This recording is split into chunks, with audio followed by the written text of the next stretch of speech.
estudou, trabalhou duro, virou pequeno comerciante, pequeno industrial, médio comerciante, profissional liberal e assim por diante. Então, seja na arbitragem, seja na mediação, nós estamos estudando, trabalhando com um corpo fenomenal para fazer com que quem não tinha uma alternativa, não só ao Poder Judiciário, mas simplesmente ao abandono de certas questões que hoje tem.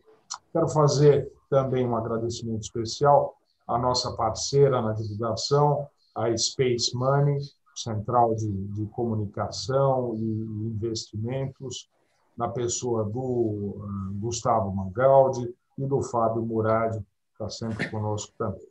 E já tendo falado muito, eu vou passar a palavra para o pai da matéria nos falar sobre impostos da pessoa física. Professor Chueri, boa noite, a palavra é sua. Muito obrigado, Guilherme. Obrigado mais uma vez pelo convite. Você sabe que eu me sinto honrado pelo convite da Câmara Brasil-Líbano. Aquela história, quem tem amigo, né? Como é bom ter amigo. Bom, eu fiz uma apresentação e vou passar para vocês, que eu fiquei imaginando o que eu posso falar em tributação da pessoa física, porque existem realidades muito distintas. Então, a caminho é fazer uma apresentação, primeiro, que eu vou fazer agora, vai ter o PowerPoint, e depois abrindo espaço para, se o pessoal quiser perguntar alguma coisa, avançar. Ou, o que a gente pode fazer, se o Guilherme concordar, eu não sei se o pessoal está conseguindo abrir e fechar o microfone à vontade, eu não sei como é que está o sistema aqui. Porque eu ia dizer que, assim, não estão conseguindo, né? Então, tem algum problema no sistema, Guilherme, que o pessoal não está conseguindo abrir o microfone. Porque senão eu iria dizer que eu não tenho mínimo problema em ser interrompido. Então, se o Guilherme conseguir liberar o microfone e vocês quiserem interromper, por mim, fique à vontade. Por mim, na boa. Agora, se não funcionar, também mandarem pelo chat e o Guilherme ler e me passar pergunta, também funciona. O que eu quero que vocês compreendam é que, como eu vou estar com o PowerPoint, possivelmente eu não vou conseguir olhar para vocês na hora. Não sei se vai funcionar tão bem para poder ver a pergunta e o chat ao mesmo tempo. Então, não é antipatia minha não responder, é que eu não vou ver o chat enquanto eu estiver falando. Estão liberados os microfones. Se estão liberados, então, do meu ponto de vista, você quer me interromper, fique à vontade, a gente conversa. E já falei que se a pergunta for difícil, eu apelo para o Rafael para ele me resolver o assunto. Então, não tem perigo nenhum, que o problema é dele, ele que resolva o assunto, tá? Isso posto, eu vou agora aqui começar com a apresentação. Deixa eu perguntar para vocês. Estamos com a apresentação aqui, vocês estão vendo agora os slides aqui, não estão? Sim. Perfeito. Então, é a partir daqui que nós vamos conversar, então. Eu vou apresentar os tributos da pessoa física, como é comprometido. Bom, a proposta minha, vou começar com o tema da pejotização, que é clássico, e eu quis pegar o tema dos imóveis, aluguéis, porque eu achei que é muito comum nos nossos amigos, tá? O pessoal tem questão de imóveis e como é que trata imóvel. Então, eu vou tratar da questão de aluguéis, como é que o planejamento se faz com relação a isso. Vou entrar no tema da reforma tributária, depois, que é algo que a gente já conhece, e muito do que a gente não conhece. Muita coisa que tem aqui é especulação, é notícia de jornal e coisa parecida, ou seja, as possíveis mudanças que virão, quais são os riscos que virão. Fique tranquilo, você está olhando esse índice agora, que boa parte do que está aqui não é algo que já está aprovado, passado, isso aqui. São ameaças que estão surgindo, e eu acho que é interessante a gente monitorar o que vem vindo. E no final, vou tratar um pouquinho da questão da parte do exterior, que às vezes a pessoa tem uma poupança lá fora e quer saber como é que trata isso também. Então, no final, vou falar um pouquinho de questão do exterior. Isso foi que eu achei num popurrí, aquilo que poderia ser interessante para as pessoas físicas. E começando, esse aqui é clássico. É clássico se eu tenho um imóvel, se eu devo deixar esse imóvel na minha... Fazer ginástica lá embaixo. Se eu devo deixar isso na pessoa física ou se isso vai para a pessoa jurídica, se eu constituo uma empresa que é tributada pelo presumido. Eu acho que se eu fizesse aqui, pedisse para levantar a mão quem tem pessoa jurídica, que tem imóvel, boa parte tem pessoa jurídica, outros tem na pessoa física. E sempre é clássica essa pergunta, o que é melhor ou o que é pior? Então, vamos falar um pouquinho sobre isso. Ou seja, do lado esquerdo, eu tenho aquela pessoa que tem um imóvel na pessoa física. Qual é o grave problema? O grave problema é que paga imposto de renda, todo aluguel que ela recebe, está pagando imposto de renda na chamada tabela progressiva, que vai de 7,5% a 27,5%. Na maioria já vai 27,5, né? Porque o aluguel é um pouquinho maiorzinho, já está no 27,5, o que é um lado bastante negativo. Mas eu quero mencionar que não é só ruim, tem um lado bom para quem deixou na pessoa física. O lado bom tributário é que quando você vender esse imóvel, o seu ganho de capital, que é o ganho que você vai ter o valor, a diferença entre o valor que você vende e o valor que você comprou, este ganho provavelmente vai ter uma tributação muito baixa, porque no caso de pessoa física que detém um imóvel, conforme o número de anos que você detém o imóvel, o imposto sobre o ganho de capital vai caindo, caindo, caindo. Enfim, tem muitas vantagens para a pessoa física na venda do bem imóvel, que não existem no caso da pessoa jurídica. Ou seja, se eu tenho um imóvel e pus na jurídica, eu estou abrindo mão de contar anos de o imóvel estar na pessoa física e me daria uma economia tributária na hipótese de venda, ou na hipótese de sucessão, ou que tais. Então, não é dizer que é um jogo de soma zero. Existe uma decisão que eu tomo quando eu resolvo pôr os imóveis na jurídica. É uma decisão sobre se esses imóveis vão ficar comigo para sempre, ou seja, se eu não tenho intenção de vendê-los, ou se eu os tenho. Se eu tenho, porque eu tenho que entender que no dia que eu vier a vender, o dono do imóvel é a pessoa jurídica e não a pessoa física. A alternativa, como eu disse, do lado de lá, eu tenho na pessoa jurídica uma tributação muito mais baixa, dentre os 27%, eu tenho só 14,5%. Em compensação, a tributação vai ser pela jurídica. Vamos explorar isso um pouquinho melhor. Bom, como eu dizia, para a locação, em termos de receita de locação, não há dúvida de que é bom pôr imóvel na pessoa jurídica. Assim, se não fez, devia ter feito. É muito bom eu receber na jurídica todo mês.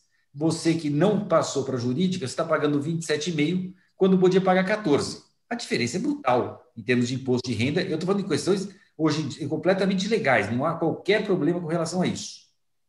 Pus aqui um detalhe que se eu puser na jurídica, hoje é 14,5, porque eu tenho o PIS e COFINS calculado no que a gente chama sistemática cumulativa. Mas, caso aprovada a CBS, que o governo ameaça aí, então vai mudar a carga. Esses 14,35, 14,53 que aparece aqui vão mudar, que eu vou deixar de recolher PIS e COFINS cumulativo e vou ter o PIS e COFINS, esse tal de CBS. O que aí vai mudar o cenário de uma vez. É um recolhimento a maior que, se eu tenho imóvel que é alugado para uma pessoa jurídica, o que eu recolho de CBS é crédito para o meu locatário. Então, é uma questão de negociação, de dizer para ele, olha, não se esqueça, tem o aluguel, vai ter a CBS, mas a CBS para você, meu inquilino, é crédito. Portanto, você paga e você se acredita disso. Agora, se o meu imóvel é alugado para pessoa física, a CBS é custo no duro. Então, é uma má notícia se eu tiver a CBS, porque onde eu carga de 14,53, com a CBS, eu vou subir em 12%, vai cair 3 e pouco, vai subir 12%, grosso modo, eu vou ter uns 9% a mais. Então, já não, se a CBS for aprovada, já não é óbvio que vale a pena eu ter imóveis residenciais que pertencem à pessoa jurídica, porque a carga tributária na pessoa jurídica com a CBS vai subir muito. Claro, não sei se vai passar, nós estamos aqui numa fase de especulação. Mas, de novo, se eu tenho imóvel e pertence à pessoa jurídica e ele é alugado para pessoas físicas, imóvel residencial, eu vou ter, com a CBS, eu tenho um aumento bastante grande na minha carga tributária. Eu tenho que considerar isso. Se eu alugasse pela pessoa física, eu não teria CBS. Então, essa economia tributária que aparece nesse quadro aqui pode mudar, pode desbalançar por conta de ser ou não aprovada a CBS. Ninguém sabe se vai ser. Estou pondo para vocês enxergarem que existe aqui um risco na mudança. Isso é complicado na parte tributária, porque a gente faz um planejamento, faz uma operação e, de repente, muda a lei. E isso eu tenho que entender e tenho que ser ágil para, conforme mude a lei, também eu mudar o meu planejamento. O outro tema, eu falava que que se eu vender pela pessoa jurídica, eu posso ser tributado. Ou seja, se por um lado, no aluguel, hoje é muito bom estar na jurídica, no caso do ganho de capital é complicado. O que eu tenho visto as empresas fazerem é dizerem, bom, como eu estou no lucro presumido, se eu resolver vender o imóvel, eu vou tirar o imóvel que hoje está no meu ativo permanente, ou seja, o imóvel que eu uso para alugar, eu vou pôr no meu estoque e vou vender o imóvel pelo lucro presumido. Deixa eu explicar para vocês isso. Sim, é possível eu vender imóveis no lucro presumido, tá? É possível. Ou seja, uma empresa que compra e vende imóveis pode ser tributada pelo lucro presumido e a tributação dela é essa tributação baixinha que aparece aí. É 3 mais os 3,65. Não é tão grave. Se ela vendesse como ativo permanente, seria 34, que é gravíssimo. Então, é muito comum a empresa pegar o imóvel, colocar no estoque e revender. Só que agora é um alerta. É bastante comum, mas não significa que o fisco concorde com isso. Ou seja, existem decisões já do CARF no sentido de que, se eu tenho um imóvel que estava permanente e transferir para o estoque, eu vou ser tributado como se tivesse no permanente. O fisco não reconhece essa transferência e o CARF vem confirmando a posição do fisco. Portanto, não é tranquilo se alguém disser para vocês, não, deixa o imóvel aí que quando você vender, você vende pelo presumido que não vai ter risco. Você pode fazer, mas a palavra não vai ter risco não é verdadeira. Vai ter risco. Você vai ter uma discussão como essas. Claro que cada situação é uma, você pode ter argumentos diferentes, o que tal. Mas eu quero aqui pôr para vocês um alerta de que se eu tiver um imóvel na pessoa jurídica e resolver simplesmente vender pelo lucro presumido, eu vou ter problemas com o fisco. Está aqui outro caso para confirmar que é comum esse tipo de autuação. O fisco enxerga isso e fala, olha, não quero nem saber se você alugava esse imóvel e agora vendeu, isso não era estoque seu, o imóvel não era uma mercadoria para você e, portanto, você vai pagar 34%. É um baita risco. A alternativa que a gente enxerga, se você está com imóvel na jurídica e quer vender, é o que a gente faz, seria a redução do imóvel para a pessoa física a título de devolução do capital. Ou seja, tiro da jurídica, reduzo o capital para a pessoa física e a pessoa física vende aí tributada a uma alíquota de 15 a 22,5, bem melhor que os 34 da jurídica. Então, eu tiro o imóvel da jurídica para a física e vendo. Isto é possível? Sim, isto é possível, desde que não haja simulação. De 10. Desde que não haja simulação. Esse aqui de quanto que é esse aqui? Ok. Carlos, o microfone está ligado. Esse aqui é de quanto? Carlos Maluf, teu microfone está ligado. Hã? Ele vai. Vamos ter um pouquinho aqui. Então, eu vou ter, de novo, eu posso transferir o imóvel da jurídica para a física e depois a física venda. Isto é possível. O que não é possível? Um alerta. O imóvel está na jurídica, eu vendo o imóvel e depois que eu já tenho o comprador, eu transfiro para a pessoa física e faço de conta que foi a pessoa física que vendeu. Aí isso vai ser chamado de simulação e não vai passar. Então, o que eu recomendo? Se você quer vender um imóvel que está na sua jurídica, você pôs na jurídica porque era para alugar.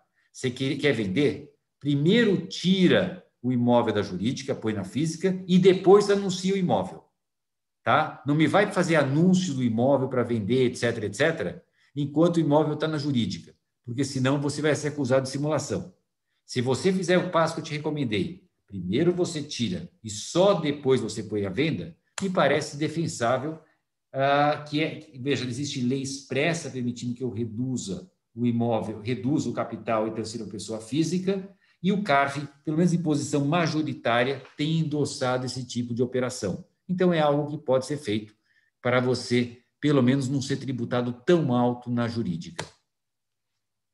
Vou entrar agora, gente, num outro assunto. Como eu falei, eu vou fazer um pouco de assuntos. E agora estou falando da reforma tributária do governo federal e quero saber o que afeta as pessoas físicas.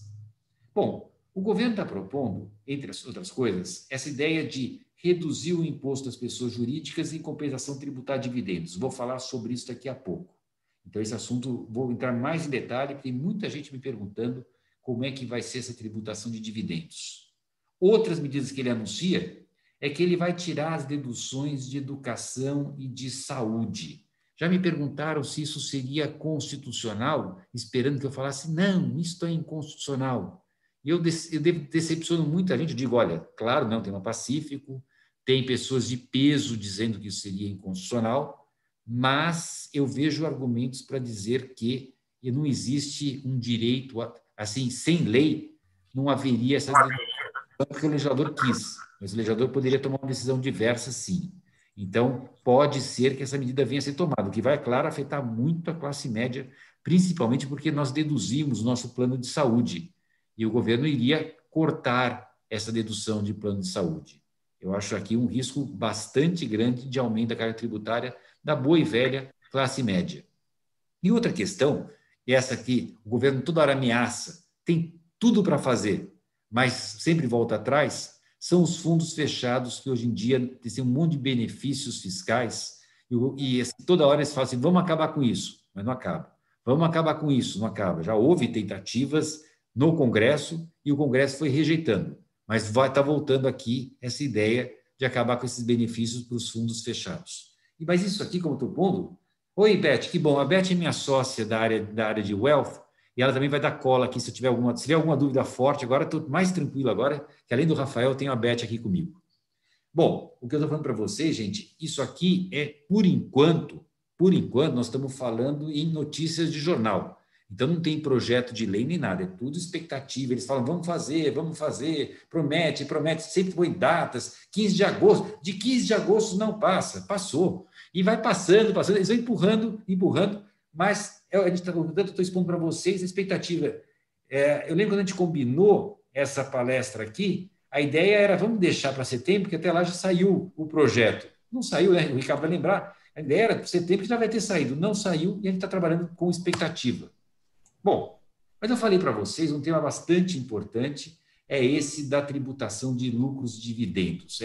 Isso toda hora vem, o Guedes insiste que tem que tributar isso, e tem uma grande apelação, onde já se viu o acionista não pagar imposto, e o trabalhador pagar imposto, etc, etc. Pergunta-me, pode revogar essa isenção? Pode. Pode, legal. Não tem nada de inconstitucional em tributar lucros e dividendos. Hoje eu tenho uma isenção para isto. E a má notícia que eu dou é que a posição do Supremo atual é que quando eu revogo uma isenção, eu posso fazê-lo imediatamente, eu não preciso sequer esperar. Sabe aquela ideia básica da tributação, que qualquer aumento de tributo só vale no ano seguinte? O Supremo diz que quando eu revogo uma isenção, eu não estou aumentando tributo. Cá entre nós, claro que eu estou aumentando. Mas o Supremo acha que não está aumentando. Então, pela posição atual do Supremo, se vier uma lei revogando a isenção de dividendos, etc., não é para o ano seguinte, vale imediatamente. Então, a gente tem que ficar com uma baita luz em cima disso para se vier a acontecer uma coisa como essas. Aqui uma coisa interessante para mencionar, o governo fala que, em vez de tributar os atuais 34%, ele vai pôr 20% na pessoa jurídica e 15% nos dividendos. Eu pus uma continha básica aqui para dizer que não bate, porque é matemático. Hoje eu tenho 34% do lucro da empresa, 34 de 100. Só que se eu tributar 20 de 100 e 15 do lucro depois do imposto, o dividendo, porque 80, gente, aqui, basicamente, se meu lucro é 100 e eu paguei 20 de imposto, o máximo que eu posso distribuir é 80. Então, não é 15%, por incrível que pareça, se eu quebrar 34 em 20 mais 15, eu recolho menos do que eu recolho atualmente. Então, a gente já percebe que a conta não bate. Isso só dizendo se eu distribuir todos os dividendos. Porque a Beth, que está aqui presente, minha sócia, fez um levantamento com as companhias abertas e concluiu que grande parte, eu estou falando de mais de 80% dos lucros das pessoas jurídicas, das companhias abertas, não é distribuído, é retido. Então, o governo vai ficar faltando muito dinheiro. Essa ideia do governo de eu vou reduzir o imposto da pessoa jurídica e vou tributar dividendo, na verdade, vai faltar caixa do governo, porque hoje ele recebe distribuindo ou não dividendo. E nessa proposta, os 15% é só sobre o dividendo distribuído. Se as companhias não pagam dividendos, o governo vai ficar sem arrecadação. Então, é um cenário, é uma proposta que já parece fazer pouca, não tem muita lógica nisso. E tem essa história, esse argumento, não é justo que quem recebe salário pague tributo e quem recebe dividendo não pague. Gente, vamos parar com esse tipo de história, porque isso não convence mais ninguém, né? Ou seja, é como se eu tivesse, como se o imposto de renda da pessoa jurídica fosse distinto da pessoa física, como se eu não tivesse, na verdade, o mesmo indivíduo que está pagando imposto de um jeito ou de outro. Ou seja, se eu não pago como pessoa física, é porque eu paguei na pessoa jurídica, mas eu paguei de qualquer modo. Então, não é justo você comparar a carga tributária do trabalhador, pessoa física, com do acionista, pessoa física. Você tem que comparar do trabalhador com do acionista na pessoa física e na pessoa jurídica dele. Aí nós estamos comparando coisas iguais. Ou seja, esse acionista, esse empresário, pagou 34%, enquanto o tal do trabalhador pagou 27%. Então, quando você pensa em tributar o dividendo além do que você já está tributando na pessoa jurídica, isso assusta muito, porque a carga tributária pode ficar muito alta. E, no entanto, nós temos visto alguns projetos de lei falando em tributação de lucros e dividendos. Veja esse aqui, esse projeto existe, hein, gente? É um projeto que propõe uma tributação de 15% sobre os dividendos e não fala em redução do imposto da pessoa jurídica. Neste caso, olha, eu vou manter os 34% e vou ter outros 15% sobre o lucro distribuído, o que é uma carga muito alta de imposto, é assim, quase excessiva. A gente tem que prestar atenção nesse projeto, porque ele propõe a tributação dos dividendos sem reduzir a tributação dos lucros das pessoas jurídicas. Bom, outro assunto que eu queria tratar com vocês é a questão da avaliação do patrimônio. Aqui, esse exemplo que tem aqui é de um grafiteiro que se tornou bastante conhecido. Depois o Rafael conta para vocês o nome, ele achou esse grafiteiro. Qual é o nome, Rafa? Banksy. O senhor quer que... Acho que o senhor explica o caso melhor do que eu. Não, bom, não, se o senhor quiser, eu explico também. Não, o Banksy basicamente é isso. Esse camarada começa a fazer grafites e, de repente, esses grafites passam a valer uma fortuna. Então, dá uma olhadinha nessa casa, olha esse grafite e me pergunta como é que eu avalio este patrimônio. Essa pergunta, como avaliar patrimônio, qual o valor do patrimônio, é importante quando eu falar agora em questões tributárias a partir disso. Vamos explorar as questões tributárias, daí eu vou voltar a esse tema. Nós temos falado muito sobre impostos sobre grandes fortunas, imposto do patrimônio. Essa ideia de tributação do patrimônio tem assim, alguns países no mundo ainda tem, mas muitos já revogaram. E é interessante estudar por que revogaram. Eu conheço o caso da Alemanha. E o caso da Alemanha chama atenção porque justamente foi um caso, não foi o Banksy, foi um pouco diferente. Deixa eu contar para vocês o que aconteceu na Alemanha que tinha um imposto sobre o patrimônio. Tinha mesmo. Eu lembro quando eu morava na Alemanha, eu estudei 2 anos lá, e eu lembro do meu professor de direito tributário, Klaus Vogel, falar sobre tributação do patrimônio e dizer que não faz sentido economicamente a tributação do patrimônio, que é ruim. Ele fez uma crítica brutal. E eu, com aquela minha inocência de quem tinha 24, 25 anos na época, perguntei, professor, mas se esse imposto é tão ruim, se é sabido que é tão ruim, por que ninguém revogou esse imposto? Ao que ele me respondeu uma coisa que deveria ser óbvia, porque nenhum parlamentar tem coragem de revogar o imposto, porque, do ponto de vista popular, é muito legal eu tributar o patrimônio, ou seja, uma vez introduzido, é extremamente difícil de revogar por causa do apelo, ou seja, era um imposto ruim que ninguém revogava. O que aconteceu na Alemanha? O imposto existia, era ruim, mas daí, de repente, um contribuinte, não era essa casinha que o Rafael pôs aqui, era uma outra casa. Imagine a seguinte situação, eu tenho uma pensão. Essa pensão, na verdade, é minha casa. E eu sempre recebi as pessoas mais diversas ali. Pessoas que ficam aqui 15 dias, 20 dias, ficam na minha casa, né, na minha pensão. E eu recebia muitos artistas. E esses artistas, que na verdade se tornam amigos, às vezes se inspiravam, porque a pensão era bem localizada, se inspiravam e começavam a pintar nas paredes, algo parecido com isso, as pinturas mesmo. Fizeram verdadeiras obras de arte ali. Pessoas que eram jovens, tal, naquela época não eram tão conhecidos. E, de repente, se tornam extremamente conhecidos. A situação foi essa. A situação foi esta pensão e como tributar este patrimônio. Porque o governo queria avaliar o valor dos murais da pensão. Enquanto o dono da pensão dizia, escute, mas isso aqui não é um mural num comércio, não é algo que vai ser vendido que tenha valor. Isso é a minha casa. E essa pintura, ela é minha, foi feita por um amigo meu, não está no mercado. Então a pergunta é, como é que eu avalio um bem que nunca esteve no mercado e nunca estará no mercado porque o bem é a própria família, o próprio bem familiar? Não existe um modo confiável de avaliar isso. O que a corte alemã decidiu? A corte alemã disse o seguinte, olha, não está certo que uma pessoa que tem um patrimônio em dinheiro, porque é facilmente avaliável, dinheiro, pague imposto. E outra pessoa que tem o mesmo patrimônio, só que agora nessas paredes, eu não consiga cobrar, eu não sei qual é o valor deste patrimônio. Então, o que a corte alemã disse? Parlamento alemão, o imposto não é inconstitucional. Só que, para que ele possa ser cobrado, você tem que editar uma lei que avalie, que diga como avaliar o patrimônio quando o imóvel, quando o bem em questão não está no mercado. Até que surja uma lei, disse a Corte Alemã, até que surja uma lei que traga critérios para avaliação de bens que não vão ao mercado, você não pode cobrar um imposto sob pena de você só cobrar de uns e de outros, e não de outros, somente pela facilidade ou não de avaliar. Ou seja, não é constitucional que eu tribute aquele patrimônio financeiro, porque é fácil, e não tribute o patrimônio imobiliário só porque eu não sou capaz de avaliar a parede.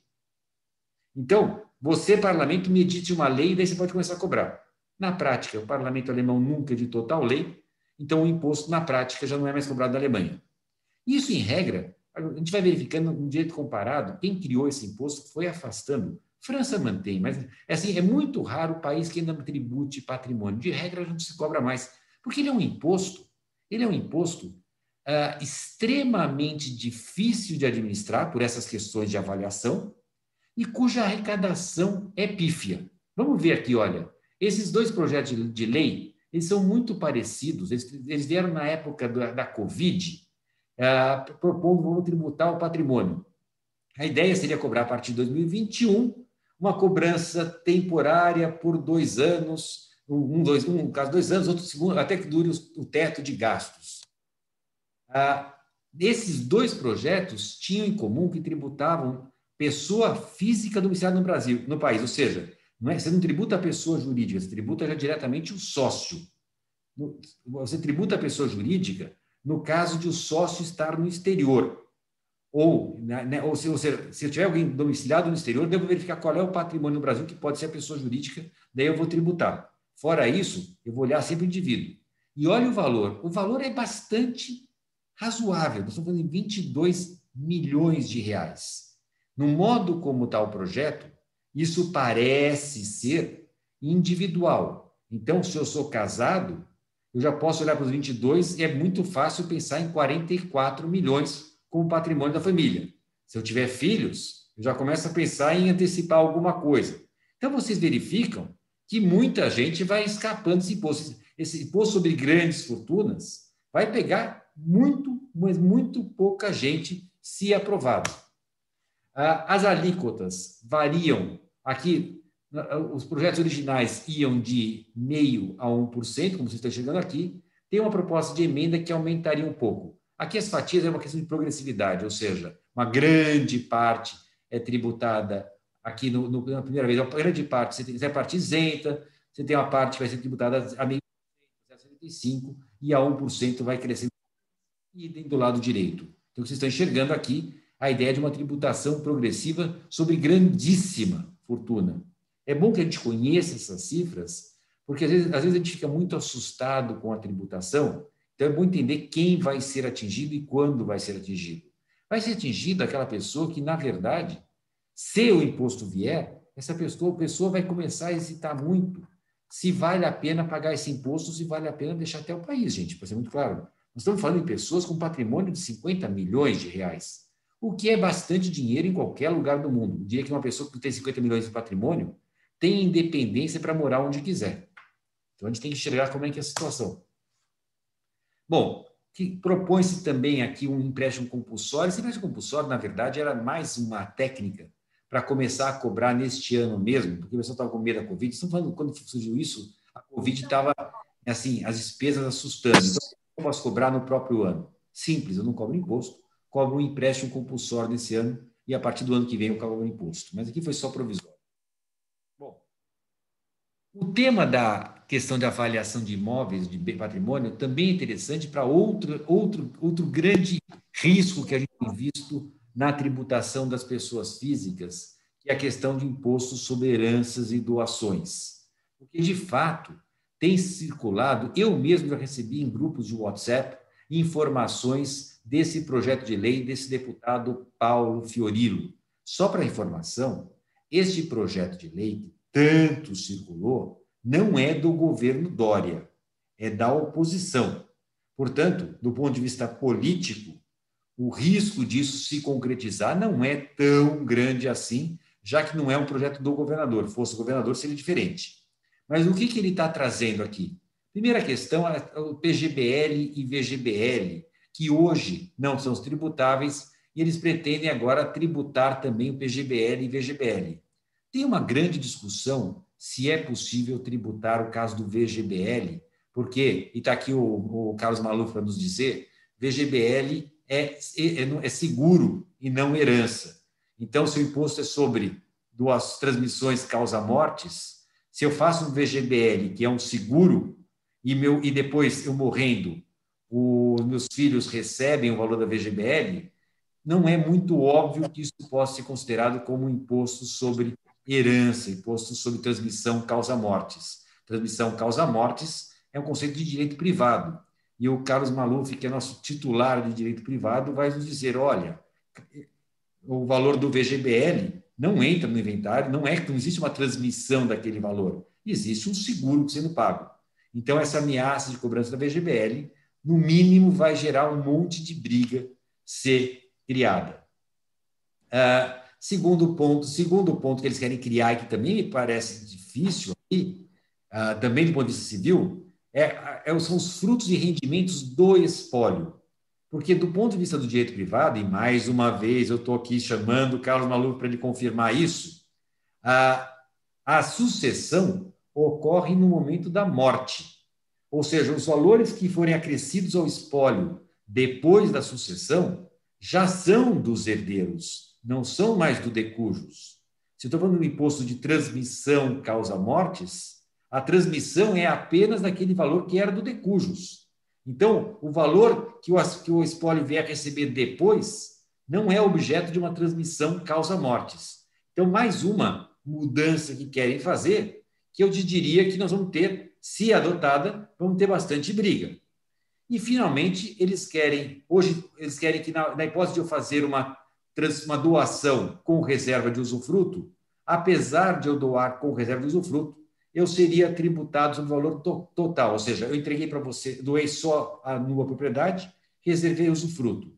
E a base de cálculo aqui seria o valor total. Essa não me parece que seja inconstitucional, essa seria algo que seria possível nesse projeto. Mas o grande susto que tem visto, e por isso que me veio no WhatsApp, por isso que ele tem recebido, é porque esse projeto de lei dobra, na verdade, as alíquotas do ITCMD. Hoje a gente sabe que em São Paulo o máximo é 4%. E aqui iria para 8% progressivo. E você repare nessa tabelinha que eles tratam diferentemente a doação do causa-mortes. Ou seja, se for no caso de herança, a progressividade, pelo menos nas faixas mais baixas, é mais lenta. No caso de doação, já começa logo a progressividade. Isso, eu quero insistir, cuidado. Eu sei que isso pode dar preocupar muita gente com isso. Eu sei que você, assim, puxa, isso está me afetando diretamente. Vou lhe ser bem claro, isso é um projeto de lei de 2 deputados da oposição. Então, não é dizer que isso é um grande risco. É possível estar no radar, mas não considere isso como um risco assim muito provável, etc. Porque a gente sabe que em São Paulo, se o governador não quiser algo, é difícil que passe. Então, a gente conhece isso, mas não é o grande perigo. Outra notícia que nós teremos aqui é como avaliar os ativos, porque, no caso de bens imóveis, vai ter uma avaliação de bens imóveis, a gente está mais ou menos acostumado à avaliação de bens imóveis, plantas de valores, etc., a gente conhece bem. A novidade que a gente passa a ter aqui é que se eu tiver um imóvel numa pessoa jurídica, até hoje eu avaliava pelo valor patrimonial da pessoa jurídica, patrimônio contábil, que normalmente eram valores históricos. E a proposta aqui muda para que eu faça um balanço diferenciado, em que, embora eu tenha um balanço, eu vou ter que olhar para o balanço, olhar os ativos e vou atualizar o valor de mercado dos ativos. Então, já não é mais o valor do patrimônio contábil, é um valor do patrimônio contábil ajustado a mercado. Isso aqui pode aumentar muito a base de cálculo do imposto, se aprovado. Como eu disse até aqui, é um projeto da oposição. Só que nós temos um outro projeto, e este vale a pena chamar atenção. Porque esse aqui, diferentemente do passado, esse é do Dória. Esse é o projeto da situação. Esse tem a maioria da Assembleia. Portanto, tem chance de passar? Tem. E veja que também ele quer tributar com o VGBL. Como eu já disse para vocês, se isso passar, vai ter uma baita briga, dizendo que VGBL é seguro e, portanto, não haveria tributação. Mas prepare-se para essa discussão. Também a questão da base de cálculo integral no caso da doação, que é constitucional e provavelmente vai mudar. Bom, aumenta as entidades sem fins lucrativos, mas talvez o mais importante para mencionar é que o projeto do Dória não muda a alíquota do imposto, continua a 4%. Portanto, se você ouviu falar que vai aumentar o imposto sobre transmissão causa-mortes, estão se referindo ao outro projeto, ao da oposição. Depois disso, veio então, para mim, eu ia lá pegar. Do próprio governo, e embora haja aumento, há este aumento aqui, mas a alíquota se mantém. Esse projeto do governo também tem uma nova forma de avaliação de ativos e também tem aquela questão de um balanço especial na pessoa jurídica. Isso vai, ou seja, nós vamos ter esse trabalho na hora de calcular o imposto. No caso de bens, de participações societárias, eu vou ter que avaliar os ativos que estão na empresa. A menos que seja empresa cujas ações são negociadas em bolsa, que tem negociações em 180 dias, ou seja, aí tudo bem, pega o valor de mercado das ações, é fácil. Mas se eu tiver uma participação societária, como muita gente tem, com imóveis lá dentro, eu vou ter que fazer uma avaliação daqueles imóveis, fazer um balanço a mercado, não é o balanço patrimonial, é um balanço a mercado, que essa que vai ser a base de cálculo. Aqui eu vou ter um aumento de imposto. Então, o aumento de imposto do projeto do Dória não é na alíquota, é nessa grande atualização da base de cálculo que a gente tem que chamar atenção para isso. Bom, terceiro tema que tem aparecido para a gente, outro tema, é que pessoa que tem aquela poupança no exterior. Eu devo manter o dinheiro, investir diretamente no exterior, no meu nome na pessoa física, ou eu devo fazer uma offshore e via offshore ela investe no exterior. Deixa eu falar bem claro para vocês. Não existe ilegalidade alguma em eu optar por, em vez de fazer um investimento no meu nome, eu criar uma empresa no exterior e essa empresa no exterior fazer investimento. É perfeitamente legal. Ninguém está fazendo coisa aqui de pecado, coisa parecida. São duas opções que eu tenho e eu acho que vale a pena falar um pouquinho sobre elas. Quando eu invisto diretamente, toda vez que eu tiver algum tipo de rendimento, dividendo ou o que for, eu já pago o imposto na hora, aqui no Brasil, na tabela progressiva, de 7,5% a 27,5%. Se eu opto por abrir uma pessoa jurídica e investir na pessoa jurídica, enquanto o dinheiro estiver lá fora, ou seja, se a pessoa jurídica ganha na bolsa, se ela tem rendimentos ou o que for, quem teve foi ela, e não eu. E no Brasil, na lei brasileira de hoje, reconhece-se a independência dessa pessoa jurídica lá fora. Portanto, qualquer lucro que ela tenha é dela e não meu. Eu só vou ser tributado se ela me pagar dividendos ou se eu vier a vender participação ou reduzir capital. Daí eu posso ter um ganho de capital se o valor que eu receber for maior do que aquilo que eu investi.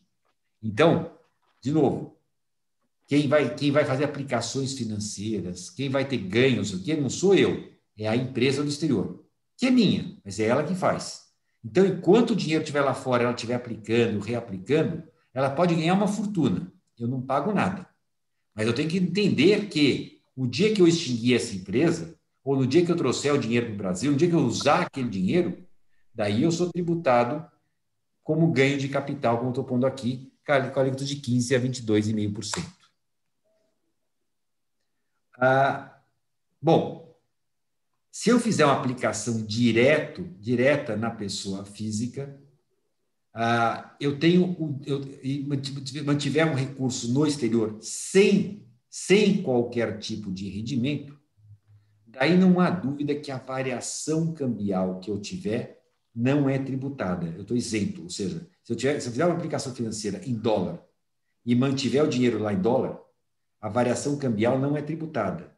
O problema é que se, em vez de fazer um depósito, se eu fizer um investimento no exterior, eu não tenho esta isenção que está aqui no parágrafo 4º. Ela existe se eu fizer um depósito, e não se eu comprar títulos e coisa parecida. Se eu fizer títulos, etc.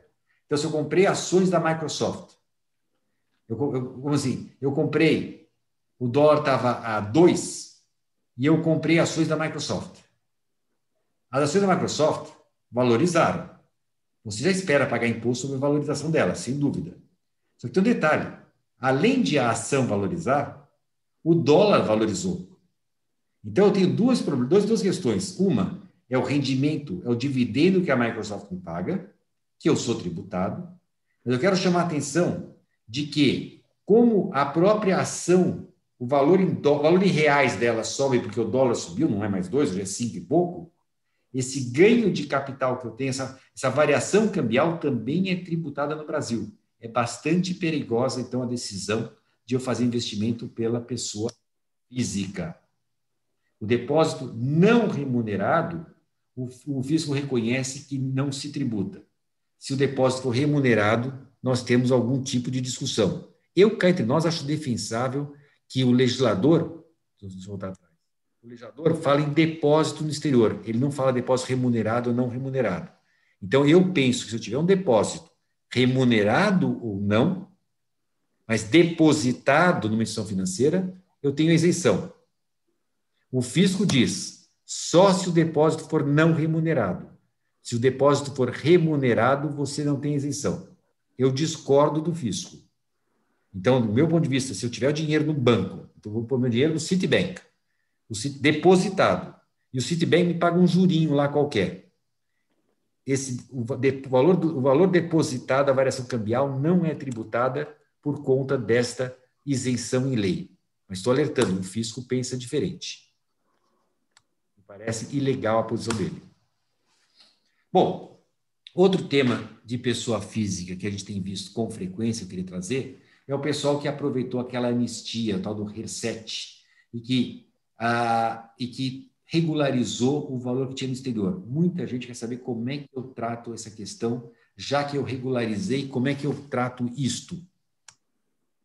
Pela lei do RER7 na época, a lei diz, olha, quando você faz essa regularização, eu vou tratar como se você tivesse recebido esse dinheiro no exterior como ganho de capital e vou tributar. Ou seja, em termos legais, por lei, o valor que eu repatriei é considerado um valor que estava no exterior e que eu ganhei no exterior. Qual é a importância disto? A importância disso é que se o valor estava no exterior, então, qualquer variação cambial que eu tiver daquele valor, porque quando eu repatriei, o dólar estava quanto, Rafa? No RER7 era 3, não é isso? 3,6562. 3,6562. Então, eu regularizei a 3,6562. Quando eu trouxer para o Brasil, o dólar já está 5 e pouco. Eu tenho um baita ganho em reais daquilo que eu regularizei.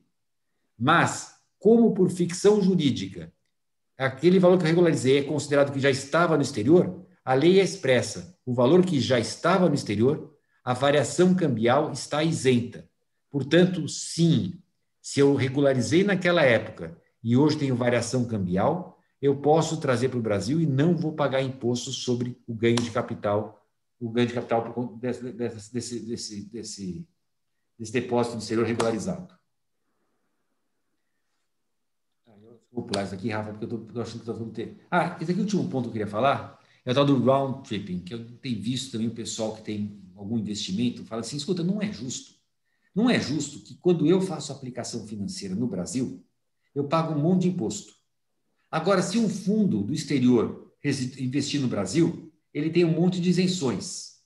Pergunta que me fazem, eu que resido no Brasil, constituir um fundo no exterior e usar todos esses benefícios que estão aqui arrolados, porque, afinal de contas, quem investe é o meu fundo e não eu? É o que a gente chama de round tripping, ou seja, eu estou aqui, tem ações na bolsa aqui, em vez de investir diretamente, eu faço o seguinte, eu constituo uma LLC, uma empresa no exterior, que investe na bolsa aqui. Estou sendo claro? Ou seja, eu podia investir direto. Se eu investisse direto, eu ia pagar um monte de imposto. Eu faço uma empresa lá fora que investe aqui. Isso é chamado round tripping. A Receita não gosta muito disso. A Receita diz que eu tenho que informar quem é o beneficiário final, as pessoas naturais beneficiárias. Só que ela manda fazer isso sem muita base legal. Na verdade, os rendimentos, se eu tiver um beneficiário no exterior, que é o fundo, eu tenho a isenção, sim. Ou seja, desde que eu tome o cuidado de fazer o registro da minha empresa no exterior. Então, portanto, tomei o cuidado, mandei o dinheiro para fora regularmente. Fiz uma LLC. Depois, ela investe aqui e ela também registra como não residente, e parece possível fazer essa operação, sim. O fisco chama isso de simulação, mas eu acho bastante defensável essa operação. Então, fica aqui uma ideia possível de se fazer. Gente, o que eu procurei fazer, aqui vocês viram, foi tratar de um monte de assuntos da tributação das pessoas físicas, numa verdadeiro popurrí, fui jogando ideias. Eu queria agora, a partir daqui, respeitando, eu acho que estou bem feliz que estou respeitando o tempo, Guilherme, estava morto de medo que não fosse respeitar, consegui respeitar o tempo para me colocar agora à disposição daqueles que queiram conversar alguma coisa. Falo tranquilo, porque como eu tenho a cola da minha sócia, que é a Elizabeth, e do Rafael, qualquer coisa que mais difícil eles respondem por mim. Como eu posso ser útil, então, a partir daqui? Ou outros temas que eu não tratei, gente. O que me veio foi isso. Professor, eu queria só fazer uma errata aqui, rapidinho. A cotação do RECT, como a Beth bem lembrou, é 26562, não 36562. Então, acho que o senhor falou 3 e alguma coisa, eu fui meio que na onda ali, mas esqueci, mas não esqueci. Bom, eu estou vendo que o Rafael já foi respondendo um monte de perguntas que apareciam aqui, estou olhando aqui pelo chat, mas fique à vontade, por favor. Senhor, se me permite, parabéns pela apresentação, é Roger Caran. Oi, Roger. Tudo bem, Guilherme? Roger. Só naquela questão de possibilidade de aumento do imposto de renda na pessoa jurídica, estaria no contrapé de tudo que está se decidindo para a questão de criação de emprego. Eu tenho a impressão que a questão da pessoa jurídica está dada implicitamente, tem que diminuir, sem sombra de dúvida, porque senão a geração de empregos está condenada. Você diz a tributação do dividendo sem reduzir a pessoa jurídica, né? A pessoa jurídica será reduzido o imposto. E o proprietário da pessoa jurídica teria condicionantes, que é o objetivo que eles têm, de reinvestir na empresa e não distribuir dividendos. Se distribuírem dividendos, aí os dividendos sim seriam tributados. Então, o problema, essa é a ideia do Paulo Guedes. O problema, como eu falei para você, Roger, esse foi o levantamento que a Beth fez, é que, como as empresas vão reinvestir, como você disse, o governo vai ficar com uma arrecadação muito, muito baixa. Eu não sei se eles fizeram a conta disso, porque, na prática, hoje eles recolhem quase na fonte, na cabeça de 34.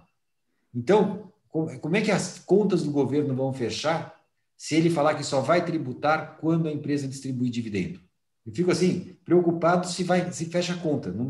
não é, como eu falei, não é automático dizer, não, eu tributo mais tarde, porque o governo precisa fechar as contas. Então, eu fico preocupado se esse discurso não parece que caiba. Claro, eu gosto dele, eu gosto da ideia, mas estou pondo que... Eu tenho a impressão que nós seremos tributados na pessoa física e a questão de distribuição a maior dos contribuintes é que vai compensar isso.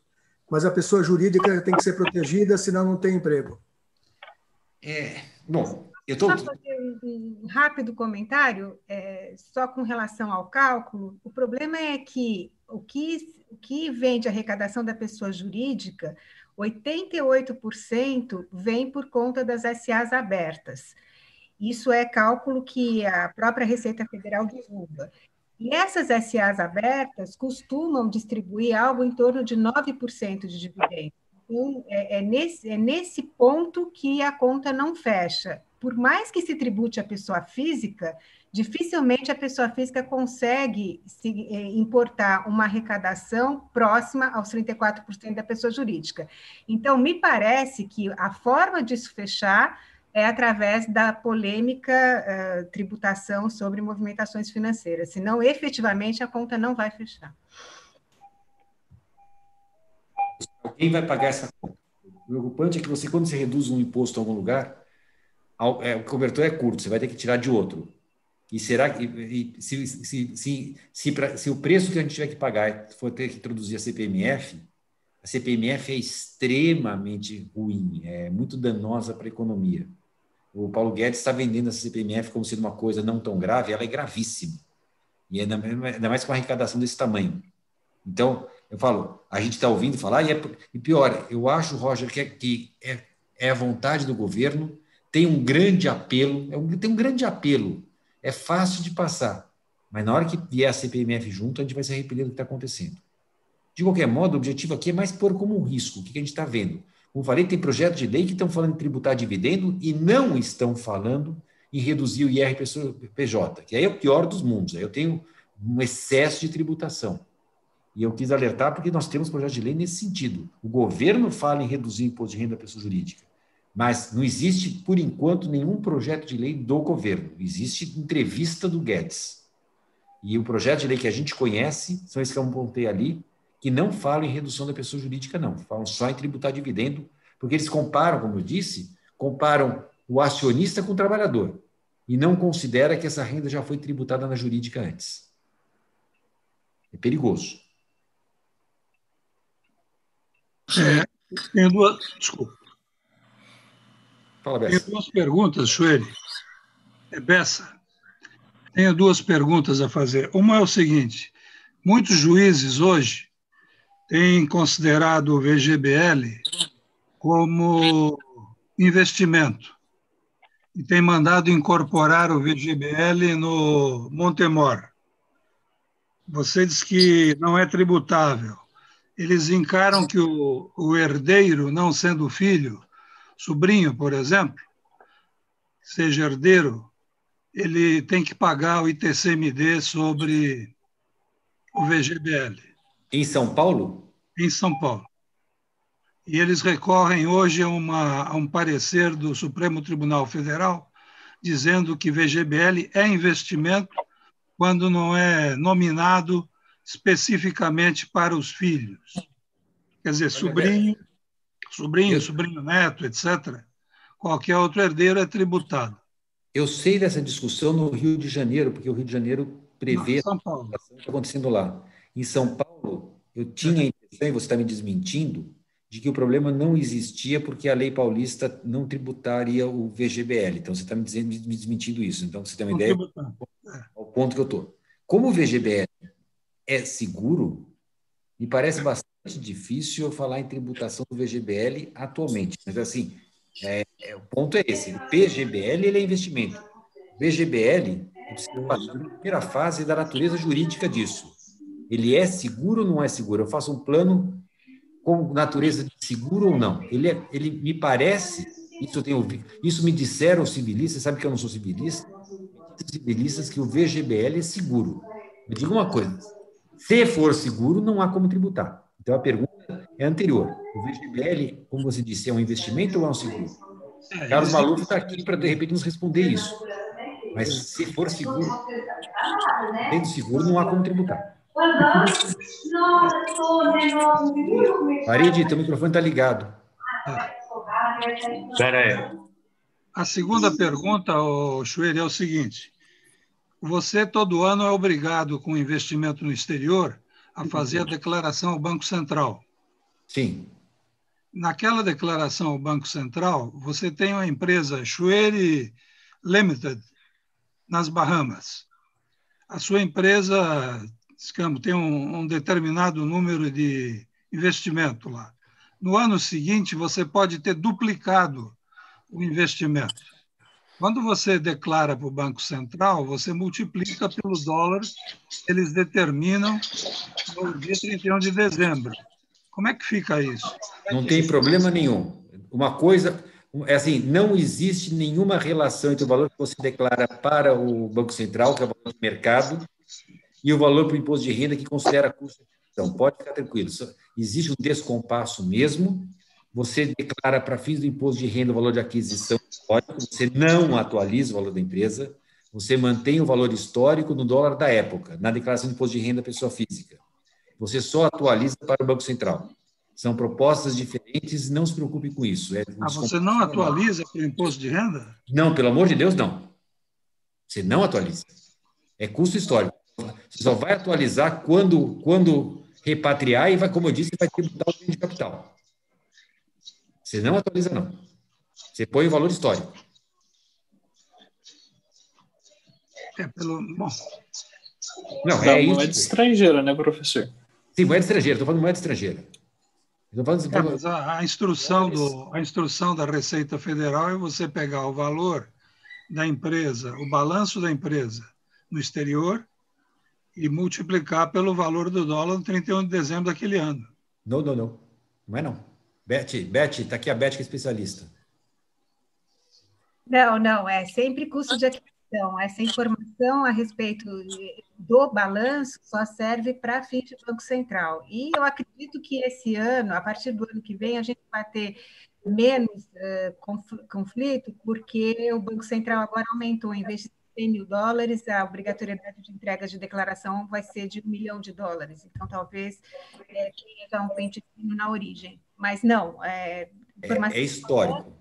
Informação de balanço só para fins de Banco Central, não para fins de imposto de renda. Aí, Bessa, a primeira informação que você deu lá sobre a questão do GBL, eu estou acreditando que você está falando que eu precisaria confirmar. Essa segunda, agora eu afirmo, agora eu estou trucando porque eu estou com a Beth junto. A receita é o valor histórico que você tem que colocar, não tem nenhuma atualização. Agora eu truco, viu? Eu estava afirmando, com a Beth junto eu truco. Schwerer? Schwerer? Sim. Daniel. Luiz Eduardo? Sim. Está me ouvindo, Luiz Eduardo? Estou, Carlos, fale. Luiz Eduardo, bom, primeiro que eu fui citado nominalmente 2 ou 3 vezes, queria agradecer a lembrança do meu nome. Para quem não sabe, né, eu sou colega de congregação do Schwerer, da Faculdade de Direito, sou bem mais velho que ele, mas, enfim, ele ainda é jovem. Eu queria dizer o seguinte, Schwerer, é preocupante essa questão do aumento do ITCMD. Você está dizendo que existem 2 projetos, o do Dória e da oposição. Esse sim que aumentaria até 8%, que é aquilo previsto pela Constituição. Aliás, 8% já é no Rio de Janeiro, em Santa Catarina e em outros estados da federação. O grande problema, Schwerer, é que eu, como advogado militante há 50 anos, e não é pouco, o que eu tenho de inventário parado, porque os herdeiros não conseguem pagar os 4% de imposto de transmissão, e os juízes, às vezes, sensibilizados, concedem alvará de venda, dizendo o seguinte: bom, o senhor vende a propriedade, depois retém o valor dos 4% de imposto de transmissão. Só que com essa crise ninguém consegue vender coisa alguma. Aí você vai na Secretaria da Fazenda e os procuradores, você tem que escutar dos procuradores o seguinte: R$100 mil é muito pouco, só podemos parcelar em 10, 20 vezes. Eu falei, bom, é muito pouco para o Estado, mas não para o particular que vive de aposentadoria. Se tu recebe uma herança, uma casa que vale R$1 milhão, ele não tem R$40 mil, porque ele tem uma renda de R$10 mil por mês. Como é que ele vai pagar 40 mil? Então, esse é um círculo vicioso, é crônica da morte anunciada. Todos aqueles que militam nisso sabem o que eu estou dizendo perfeitamente. O que tem de inventário parado, porque sem pagar o imposto de emissão não se tem a homologação da partilha. Então, eu queria saber, quando você falou do VGBL, a meu ver, assim, como professor de Direito Civil, a meu ver, é seguro, sim. Por isso que me preocupou essa tese do colega, acho que foi o Fayad que levantou essa questão, que em São Paulo estão querendo tributar e pagar o ITCMD. Isso realmente é preocupante, porque no Rio de Janeiro eu sabia dessa história que lá eles estavam inserindo no Montemor, mas em São Paulo realmente eu também desconhecia. É isso que eu queria... Olha, agora é o seguinte, eu estou com o titular de Direito Civil da Faculdade de Direito me dizendo que eu não preciso colocar no Montemor o VGBL. Vou te mandar cópia do processo, judicial. Essa manda para o Maluf, porque eu estou falando, aqui é civil, aqui eu estou falando, ele está dizendo que não precisa nem colocar no inventário. Eu não vou. Vou te mandar cópia. Oi? Não, estou pondo assim. Eu estou pondo que. Você vê que eu respondo sempre com algum respaldo, né? Que eu não sou bobo. O Maluf está dizendo, não ponha no inventário que não precisa, é seguro e pronto. Se é seguro, acabou. Você não precisa inventariar? Mas eu estou... Esse é muito direito privado mesmo. Tinha alguém que tinha alguma pergunta, não tinha? Acho que era do Daniel. Daniel? Oi, senhor, tudo bem? Tudo, Daniel, tudo bem? Parabéns aí pela palestra, meu, muito bom. Mas eu estava aqui pensando com meus botões aqui. Se você estabelece uma offshore e você declara no teu imposto de renda, pessoa física, o valor em real que você enviou, né? Sim. Isso eu estou falando alguma besteira, isso ele. Eu estou pensando aqui, né? Daí você tem uma liquidez em real. E vem esse plano aí de pegar, né, de tributar fortuna, né? O que você faz? Você pega, manda esse dinheiro para lá, para a pessoa, para essa offshore. Você vai declarar imposto de renda, vai ficar congelado isso, não vai? Não, vai ficar. O problema é o seguinte: quando vier essa lei, a gente tem que saber como é que vão avaliar essa offshore. Porque agora, veja o seguinte: no teu imposto de renda, no imposto de renda, você declara o valor histórico. Mas, como foi dito, para fins do Banco Central, você declara o valor atualizado. Então, esta lei, quando mandar avaliar o patrimônio, será que ela vai falar o valor histórico ou o valor atualizado? Provavelmente o valor atualizado. Então, apesar de ser mandado para fora, eu vou precisar, nos termos dessa lei, ter que considerar qual é o valor atualizado disso. Então, não é um bom planejamento por conta disso. Você veja, o grande dilema sempre é, Daniel, como é que eu avalio o patrimônio? O imposto do patrimônio é ruim, porque eu não tenho muitas vezes como avaliar corretamente. Eu acabo criando muitas distorções. Quer dizer, é muito melhor eu cobrar imposto sobre a renda do que imposto sobre patrimônio. Sempre é melhor. Porque renda é uma coisa que eu consigo medir. Fui ao mercado, vendeu o imóvel, comprou tributo. Imposto sobre patrimônio é muito ruim, é muito mal visto. São pouquíssimos os países que ainda o têm. Embora ele tenha todo esse apelo populista, é populismo mesmo. Você fala, preciso tributar o patrimônio dos ricos. Na verdade, tem um jurista que eu gosto muito, alemão, que ele diz, olha, o imposto do patrimônio, na verdade, é um imposto sobre a renda retroativo. Porque as duas pessoas ganharam a renda, pagaram o imposto, uma gastou e outra poupou. E eu vou tributar de novo o que poupou, e não tributo o que gastou. Então, alguma coisa está errada aqui. Porque, não, mas esse aqui não gastou sim, mas eu falo assim, esse aqui no dia que gastar ainda vai pagar imposto sobre o consumo. Ou seja, porque eu tenho 3 momentos, eu ganhei a renda, poupei e gastei. Um dia eu vou gastar e vou pagar imposto sobre o consumo. Quando eu ganhei, eu paguei imposto.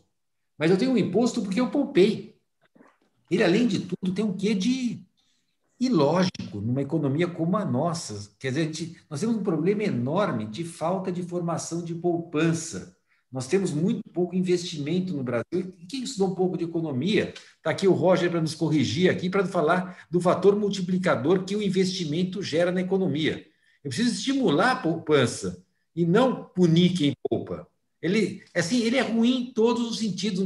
Não dá para você falar assim, não, mas pelo menos eu não consigo achar um argumento favorável à tributação do patrimônio.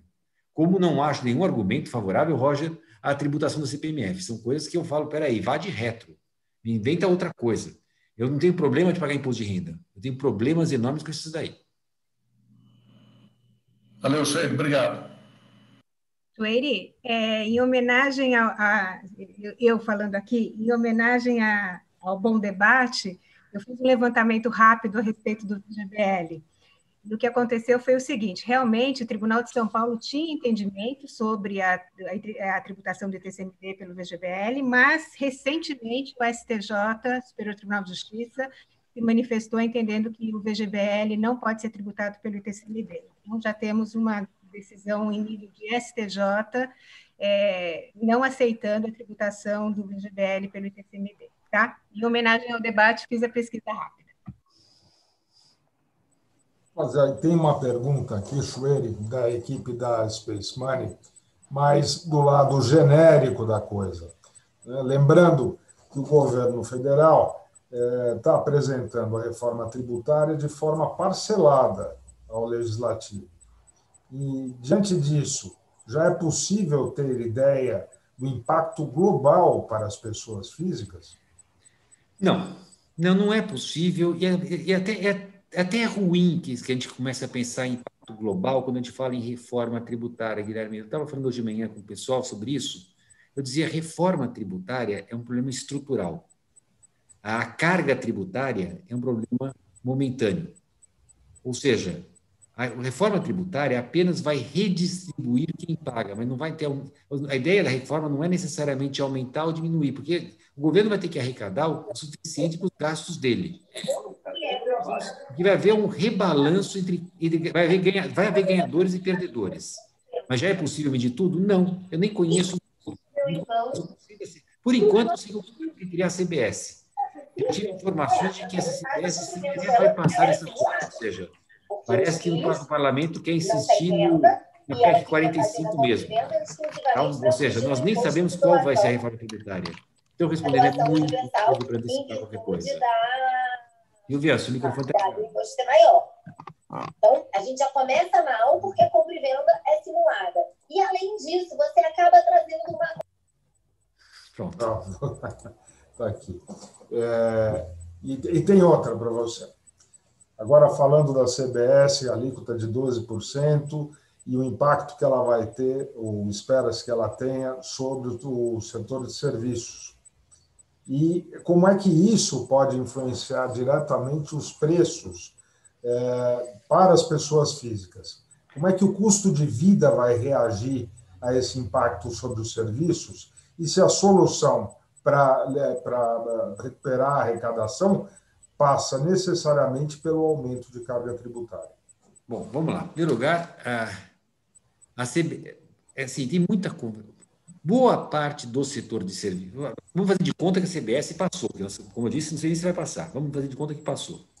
Boa parte do setor de serviços não vai sequer sentir coceira, porque assim, a grande maioria do pessoal do serviço está no Simples.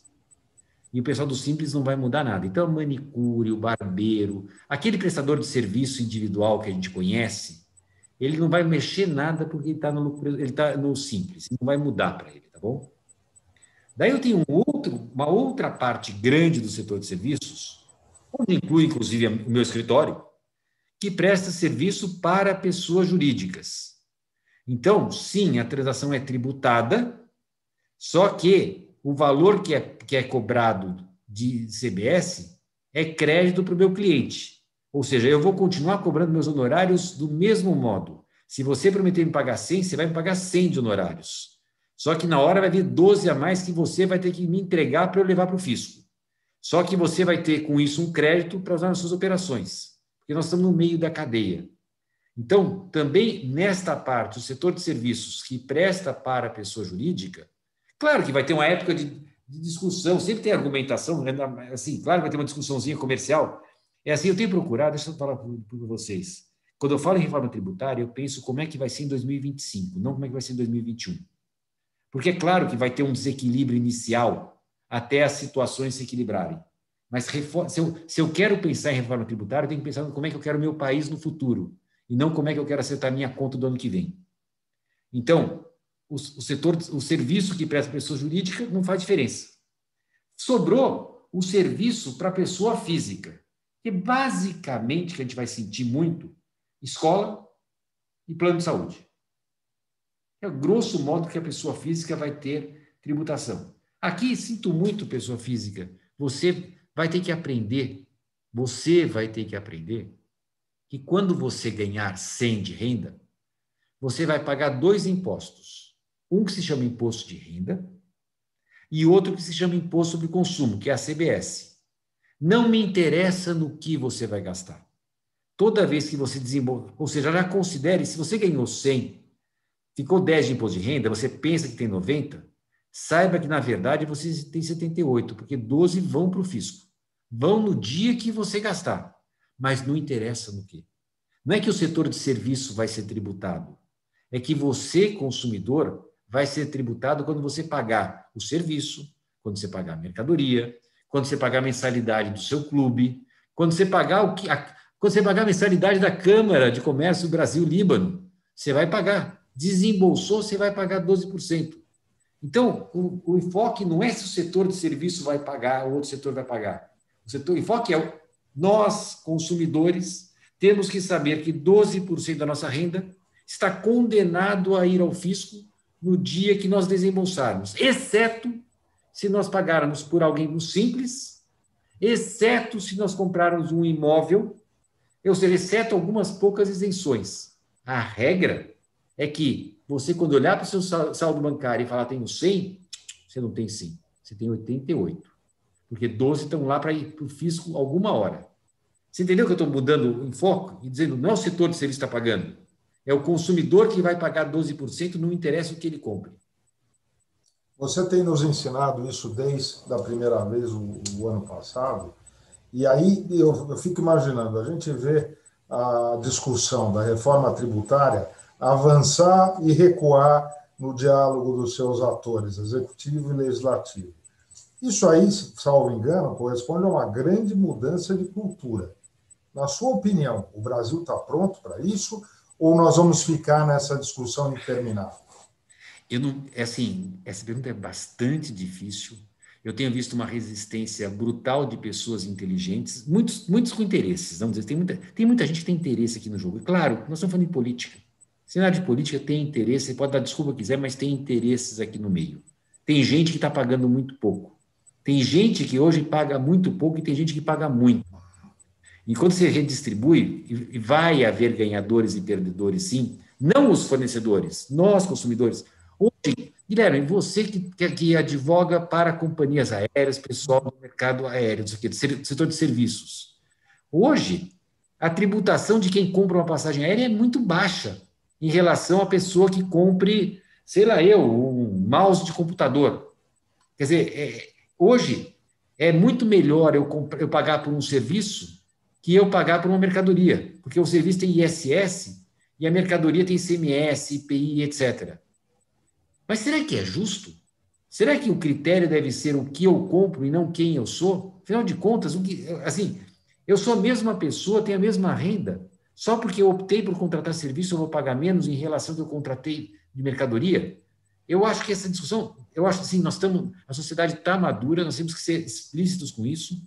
E o ganho, o grande dividendo que nós vamos ter de formar cidadãos contribuintes, eu acho isso inestimável. Acho fundamental.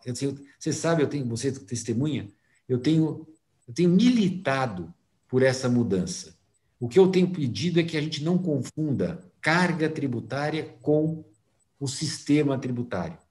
Mas vai aumentar, vai diminuir. Isso é problema de alíquota, esse é problema de lei. É assim, vai aumentar, vai diminuir conforme o governo gaste mais ou menos. Mas, por favor, vamos ter um sistema racional. Vamos saber quem paga, porque hoje a coisa mais triste é que as pessoas nem sabem que pagam. A grande maioria dos nossos concidadãos pensa que recebe favor do Estado, nem sabe que paga imposto. Só a mudança que você vai ter quando a pessoa for ao supermercado, vir que o preço é 10, quando chegar no caixa pagar 11,2, isso vai ser fantástico. O tal do imposto na hora da transação é a mudança de cultura. Guilherme, sim, já não é que nós estamos na hora, nós estamos atrasados. Assim, mas precisaria ter outra coisa. Não, nós estamos atrasados. Nós estamos num atraso de quase 30 anos. A nossa economia não pode sobreviver a esses tributos tão atrasados. Precisamos mudar, sim. Não dá para conviver com essas caixinhas que a gente tem hoje, com um monte de tributos. O sistema nosso é velho, ele não se adapta à nossa realidade. Você sabe, aqui na Câmara já contei para vocês os problemas que a gente tem com a nova economia. Quando eu compro uma roupinha de bebê, que eu acho que é roupinha, mas eu compro porque ela é via internet das coisas, eu sei que meu neném está com febre ou não está com febre, eu não estou comprando uma mercadoria. Na verdade, o que eu quero é monitoramento do meu bebê que vem numa roupinha. Agora, isso é ICMS ou isso é ICS? Essas caixinhas que nós temos não fazem mais sentido. Nós temos hoje, Guilherme, 5.500 municípios legislando sobre serviço. Se você quer prestar serviço para o país inteiro, você tem que obedecer 5.500 leis, 5.500 leis distintas. Temos 27 estados legislando, não temos sequer uma lei uniforme. Não dá para a gente se manter com 27 leis estaduais distintas em nome de uma tal de autonomia. Temos que nacionalizar as questões. O Brasil, nós não temos muita coisa. A pouca coisa que nós temos é o mercado. A nossa Constituição prevê, no artigo 219, o mercado é patrimônio nacional. E este patrimônio chamado mercado se vê abalado quando você tem regras distintas em cada município, em cada estado. Você não pode falar em mercado nacional com regras distintas. Então, uniformizar as regras é fortalecer o nosso mercado único, que daí o Brasil tem uma força. Não é muito lugar que você encontra por aí com 250 milhões de pessoas no mercado que falam uma única língua e tem uma única lei. Para nós está faltando esse segundo elemento, ter uma única lei. Nós precisamos ter uma única lei tributária, um único sistema tributário para poder falar em mercado único nacional. É mais do que hora. Enquanto nós tivermos o privilégio de te ouvir, nós vamos ser cidadãos mais conscientes e talvez até mais aptos a escolher representantes, sabendo o quanto isso pode influenciar. Eu pergunto se alguém tem mais alguma questão, mais alguma colocação. À vontade, gente, sem pressa. Não é nada?